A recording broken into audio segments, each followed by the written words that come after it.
اے اللہ کے رسول، ایک بار میں نے دیکھا کہ آپ کی جوتوں میں کچھ گندگی لگی ہوئی تھی، لیکن آپ صلی اللہ علیہ وسلم کو اس کی خبر نہیں تھی، اس لیے آپ نے جب ان کو پہننا چاہا تو اللہ نے حضرت جبرائیل علیہ السلام کو بھیج کر آپ کو اطلاع فرما دی کہ آپ کی جوتوں میں کچھ گندگی لگی ہوئی ہے۔ تو اے اللہ کے رسول، جب جوتوں کو گندگی لگی ہوئی تھی تو آپ کو بتایا گیا، تو اگر آپ کے گھر والوں کے ساتھ کچھ ایسا معاملہ ہوتا تو آپ کو کیوں نہ بتایا جاتا؟ اس لیے مجھے یہ بات کچھ ٹھیک نہیں نظر آتی۔ حضور صلی اللہ علیہ وسلم اس پر بھی خاموش ہو گئے۔ حضور صلی اللہ علیہ وسلم کی ادا دیکھ کر حضرت علی رضی اللہ تعالیٰ عنہ دوبارہ کہنے لگے، اے اللہ کے رسول، اگر آپ کی طبیعت بہت زیادہ غمزدہ ہے تو آپ چاہیں تو عائشہ کو طلاق دے دیں، آپ کے لیے بیوی کو کون سی کمی ہے، اللہ تعالیٰ اور جیون ساتھی عطا فرما دیں گے۔ ان کی یہ بات سن کر حضرت عمر رضی اللہ تعالیٰ عنہ تڑپ اٹھے اور کھڑے ہو کر کہنے لگے، اے اللہ کے رسول، آپ یہ ارشاد فرمائے کہ عائشہ سے نکاح آپ نے اپنی مرضی سے کیا تھا،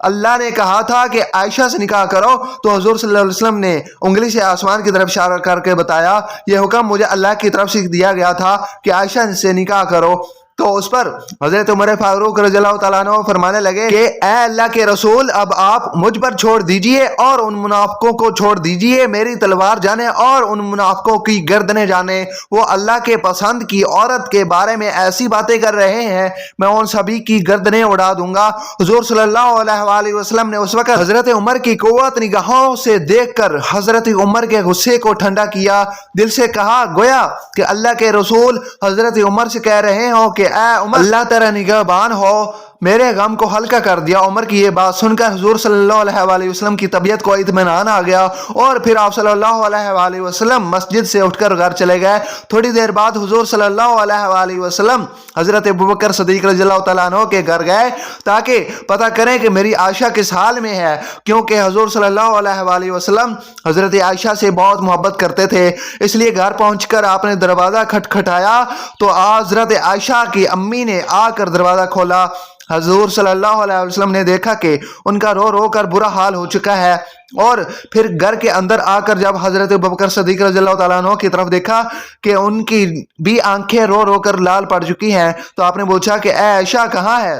تو امی نے گھر کے کونے کی طرف اشارہ کر دیا۔ اس وقت حضرت عائشہ رضی اللہ تعالیٰ عنہ سجدے میں پڑی رو رہی تھی۔ بعد میں حضرت عائشہ رضی اللہ تعالیٰ عنہ فرماتی ہیں کہ حضور صلی اللہ علیہ وسلم جب اس وقت گھر میں تشریف لائے تو میرا دل کہہ رہا تھا، تو میرا دل یہ کہہ رہا تھا کہ میں آپ صلی اللہ علیہ وسلم کے قدموں میں بیٹھ جاؤں اور جی بھر کر رو دوں کہ اے میرے حبیب، یہ میرے ساتھ کیا ہو رہا ہے، ہم اپنی عائشہ کو ایسے چھوڑ دیں گے؟ اگر میرے دل نے کہا کہ اے عائشہ، تو نے اپنے رب کے سامنے اپنی فریاد بیان کر لی ہے، اس لیے اب اپنے رب ہی سے مانگو، میرا رب ہی تیرے نگہبان ہوگا۔ لہٰذا حضور صلی اللہ علیہ وسلم نے پکارا کہ عائشہ، اے عائشہ، تو آپ صلی اللہ علیہ وسلم کی آواز سن کر حضور صلی اللہ علیہ وسلم کی آواز سن کر حضرت عائشہ آ کر چارپائی پر خاموش ہو کر بیٹھ گئیں۔ حضور صلی اللہ علیہ وسلم قریب ہی بیٹھے ہوئے تھے، سمجھاتے ہوئے کہا کہ اے عائشہ، اگر تجھ سے حقیقت میں کوئی ایسی غلطی ہو گئی ہے تو اپنے رب سے معافی مانگ لے، میرا رب گناہوں کو بہت معاف کرنے والا ہے۔ تو حضرت عائشہ رضی اللہ تعالیٰ عنہ فرماتی ہے کہ اس وقت تک تو میں صبر کے ساتھ بیٹھی رہی،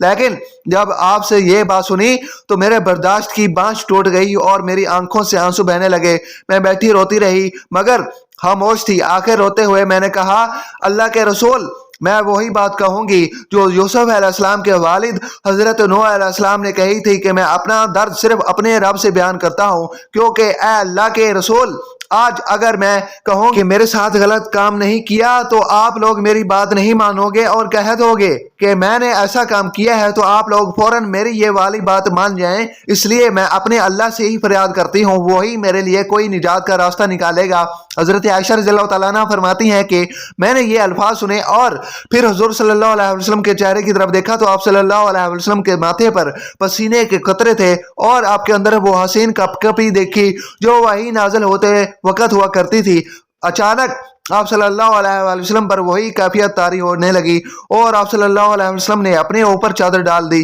حضرت عائشہ صدیقہ رضی اللہ تعالیٰ عنہ فرماتی ہے کہ میں آرام سے بیٹھی تھی، دل میں خیال آ رہا تھا کہ اللہ تعالیٰ آپ صلی اللہ علیہ وسلم کو کوئی حکم کر دیں گے، یعنی ان میں کوئی خواب دکھا دیں گے کہ میں بے گناہ ہوں۔ مگر میرے ماں باپ اس وقت بہت زیادہ پریشان تھے۔ میں نے اپنے والد کو دیکھا، وہ تڑپ رہے تھے کہ وہی نازل ہو رہی ہے، پتہ نہیں میری بیٹی کی قسمت کا کیا فیصلہ ہوگا۔ والد کی آنکھوں میں بھی آنسو تھے، امی بھی رو رہی تھی۔ تھوڑی دیر بعد حضور صلی اللہ علیہ وسلم کے چہرے سے کپڑا ہٹا، چہرہ